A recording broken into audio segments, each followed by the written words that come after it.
Everyone, welcome back to the channel. ये video मैं Thursday को शूट कर रही हूँ और फाइनली वो दिन आ ही गया जिसका मैं कई महीनों से वेट कर रही थी। जी हाँ, समर। मैं समर यानी गर्मियों की बात कर रही हूँ, क्योंकि मैं यहाँ नवंबर 2021 की फर्स्ट वीक में आई थी। तो तब से मैं यहाँ विंटर का मौसम ही देख रही हूँ और स्प्रिंग के टाइम भी विंटर उतनी कम नहीं हुई जितनी होनी चाहिए। बट फाइनली विंटर ख़त्म हो गई है, so let's enjoy the summer.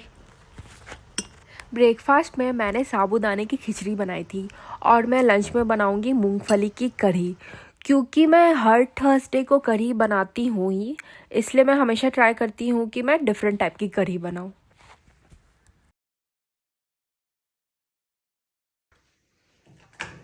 तो मूंगफली की कढ़ी बनाने के लिए सबसे पहले मैंने 1 कप मूंगफली को ड्राई रोस्ट कर लिया है। यहाँ मैं 2 लोगों के हिसाब से कढ़ी बना रही हूँ। इसको आपको तब तक रोस्ट करना है जब तक मूंगफली का छिलका मूंगफली से अलग ना हो जाए। अब ये भुन चुकी है। मैं गैस के फ्लेम को ऑफ कर रही हूँ। जब ये ठंडी हो जाएगी तब मैं इसका छिलका निकाल लूँगी। जब तक मेरी मूंगफली ठंडी हो रही है तब तक मैं यहाँ सब्ज़ी चॉप कर रही हूँ। तो मैं गोभी और बाकी वेजिस की सूखी सब्ज़ी बना रही हूँ, क्योंकि कढ़ी के साथ मुझे हमेशा सूखी सब्ज़ी ही अच्छी लगती है। मैं यहाँ गोभी को किनारे से छील रही हूँ ताकि सब्ज़ी बनाते वक्त इसमें भी मसाले अच्छे से घुस जाए। क्योंकि कई बार ऐसा होता है कि गोभी अच्छे से पक तो जाती है बट उसके अंदर मसाला नहीं रहता है, तो इसीलिए ये छिलका मैं उतार रही हूँ।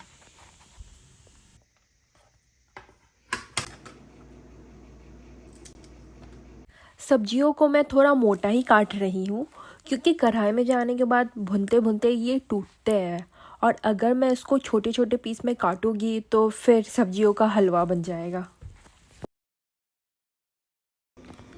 तो अब बस मैं सब्ज़ी बनाना स्टार्ट करती हूँ। मैंने कढ़ाई में सरसों तेल डाला है और फिर मैं तड़के में पंचफोड़न, तेज़पत्ता, लाल मिर्च और फिर प्याज डालकर बाकी की सब्जियों को भी एक एक करके भून लूँगी। सारी सब्जियों को मैं ढक ढक कर पकाऊंगी, क्योंकि मैं पानी का यूज़ नहीं कर रही हूँ।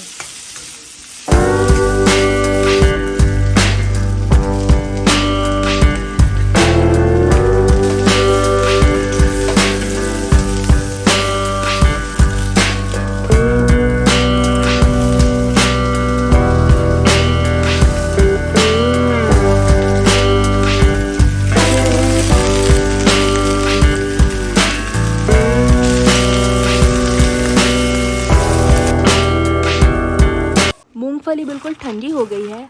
अब हमें इनका सारा का सारा छिलका उतार लेना है। आप चाहो तो मूंगफली की करी इसके छिलके के साथ भी बना सकते हो। इससे क्या होगा कि करी का टेक्सचर थोड़ा दरदरा बनेगा, और अगर आप छील के बनाते हो तो करी का टेक्सचर थोड़ा स्मूथ बनेगा।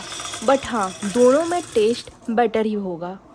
अब मूंगफली को मैंने एक ब्लेंडर में डाल दिया है।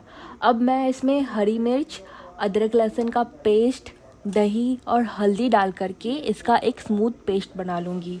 मैंने यहाँ खट्टी दही यूज की है। वैसे आप सबको पता ही है कि हम लोग करी बनाने के लिए खट्टी दही का यूज़ करते हैं ताकि करी ज़्यादा अच्छी बने। तो उसके लिए मैंने एक रात पहले ही करी को ओवन के अंदर लाइट ऑन करके रख दिया था ताकि दही अच्छे से खट्टी हो जाए। अगर दही खट्टी नहीं होती तो मैं नींबू का यूज करती। अब मैंने एक सॉस पैन में मस्टर्ड ऑयल डाला है।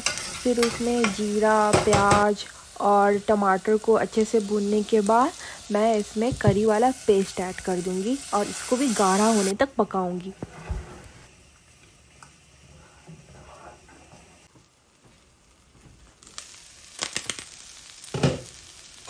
ये हमारी सब्ज़ी भी भुन गई है।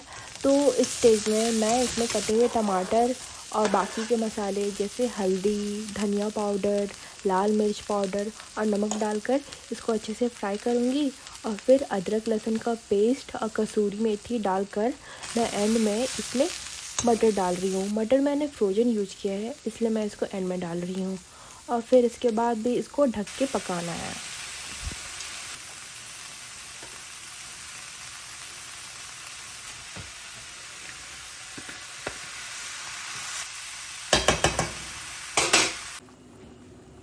तो ये कढ़ी भी बन गई है।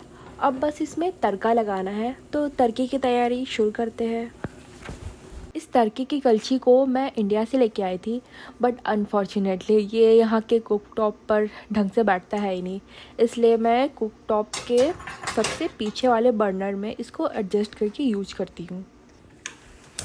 तो मैंने कलछी में डाला है मस्टर्ड ऑयल, फिर उसके बाद जीरा, सरसों के दाने, करी लीव, तेज़पत्ता, लाल मिर्च, और फिर एंड में इसमें डाल रही हूँ मैं कश्मीरी लाल मिर्च पाउडर और हींग। कश्मीरी लाल मिर्च पाउडर को मैं एंड में ही डाल रही हूँ, क्योंकि अगर मैं इसको शुरुआत में डालूँगी तो ये बहुत जल्दी जल जाएगी और फिर हमारी पूरी की पूरी करी काली हो जाएगी।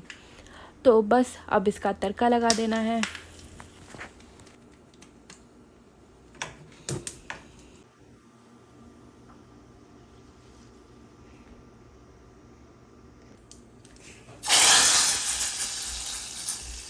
तो मेरा सारा खाना बनके तैयार हो गया है, बस मुझे सब्ज़ी में गरम मसाला ऐड करना है और उसके बाद फिर लंच खाने की तैयारी।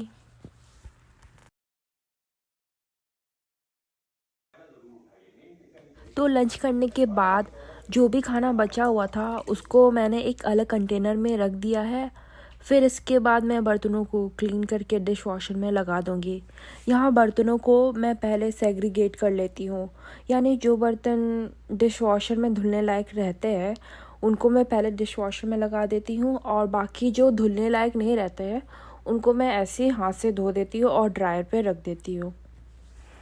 खाना खाने के तुरंत बाद मैं हमेशा बर्तनों को धो लेती हूँ, क्योंकि बर्तन सिंक में पड़े पड़े कुछ ज़्यादा ही गंदे हो जाते हैं और उनको बाद में साफ़ करना भी काफ़ी हेक्टिक हो जाता है। अब इसके बाद मैं कुकटॉप को साफ़ कर लूँगी और किचन को भी थोड़ा अरेंज करके झाड़ू लगा दूँगी, क्योंकि किचन जब साफ़ रहता है तभी नेक्स्ट टाइम आपको खाना बनाने में मन लगता है।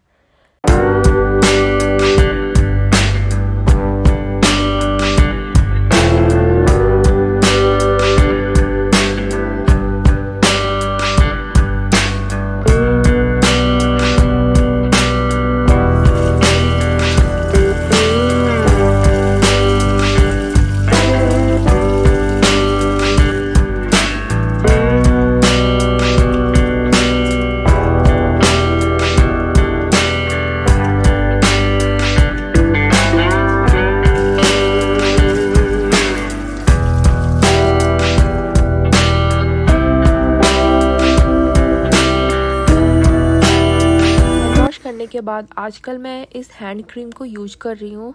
इसको यूज करते करते मेरे हैंड काफ़ी सॉफ्ट हो गए हैं। वैसे इसको मैंने बेड बाथ एंड बियॉन्ड से लिया था। फिर मैं शाम को कॉस्को चली गई थी शॉपिंग के लिए। मैं आपको ये बताना चाहूँगी कि कॉस्को यूएसए की one of the famous store में से एक है, जहाँ आपको अफोर्डेबल रेट पर सामान मिल जाते हैं। बस यही है कि आपको यहाँ बल्क में सामान खरीदना पड़ता है, क्योंकि ये एक होलसेल दुकान है और इसके साथ साथ आपको इसकी मेंबरशिप भी लेनी पड़ती है।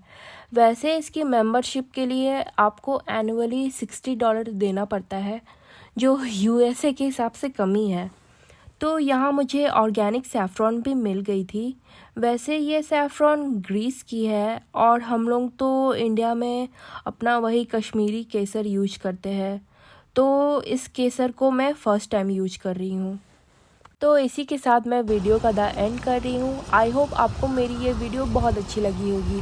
अगर अच्छी लगी है तो चैनल को सब्सक्राइब करना ना भूलें। तब तक के लिए good bye and see you in the next blog. Bye.